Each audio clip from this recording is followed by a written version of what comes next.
Welcome to our first episode of My Backyard Harvest. I'm Denise and I'll be your hostess. Our show will usually deal with recipes for using your garden's harvest, but first we need to plant that garden. So today's episode is dealing with companion planting.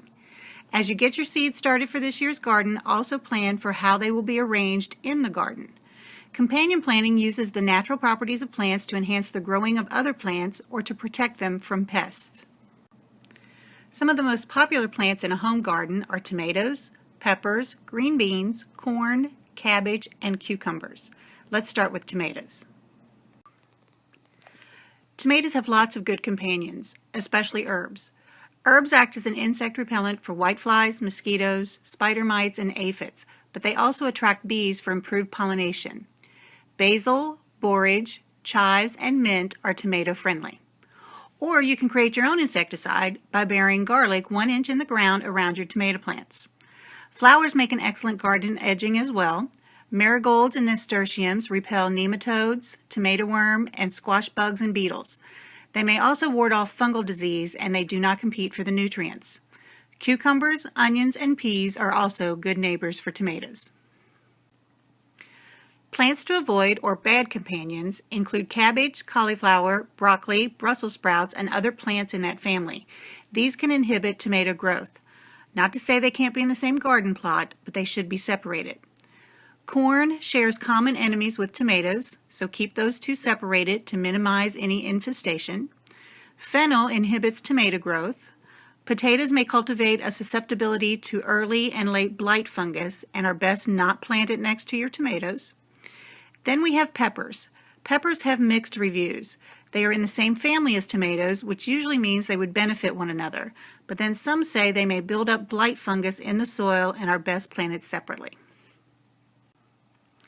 Pepper plants are really beautiful. If you don't have room in your vegetable garden, feel free to plant them in your flower garden. Geraniums help repel cabbage worms and Japanese beetles, while petunias repel tomato worms and aphids. Herbs, again, are great companion plants. Basil is claimed to boost the flavor of green peppers. Chives, garlic, rosemary, and dill may also be planted next to the peppers. Peppers and onions are not just a great culinary combo. Onions fit between pepper plants, utilizing every inch of your garden space. Due to the tall growth habit of corn, it can serve as a windbreak or to cast shade on pepper plants during the heat of the summer, as can okra plants. Other good companions include beans, summer and winter squash, and eggplant, but avoid fennel and kohlrabi. Green beans are also an overall friendly plant. Some of their best companions are marigolds, potatoes, and catnip to deter bean beetles. To encourage bean growth, plant eggplants, radishes, and cucumbers. Summer savory is the herb of choice for beans to improve their flavor. Other plants that are good companions to beans in the garden include corn, broccoli, cabbage, cauliflower, squash, strawberries, and tomatoes. Bad companions are all members of the allium family, such as onions, leeks, garlic, and scallions. They will inhibit bean growth. Beans also grow very poorly with sunflowers nearby, so keep those far apart. They don't get along at all. The trifecta at the farmer's market is corn, green beans, and tomatoes. They are the first to disappear. To ensure a good corn crop, plant beans, squash, melons, or pumpkins next to it, but avoid tomatoes next to the corn in the garden.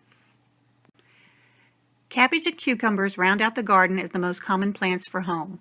They both will thrive next to bush beans, marigolds, and dill, but avoid tomatoes next to your cabbage and potatoes next to the cucumbers. Planting your garden will ensure better production with fewer pests. I think I'm ready to get started on planting.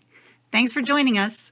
Our next episode will begin with harvesting spring vegetables and will feature recipes using green onions, lettuce, radishes, and the other first fruits of our labor. See you next time on My Backyard Harvest.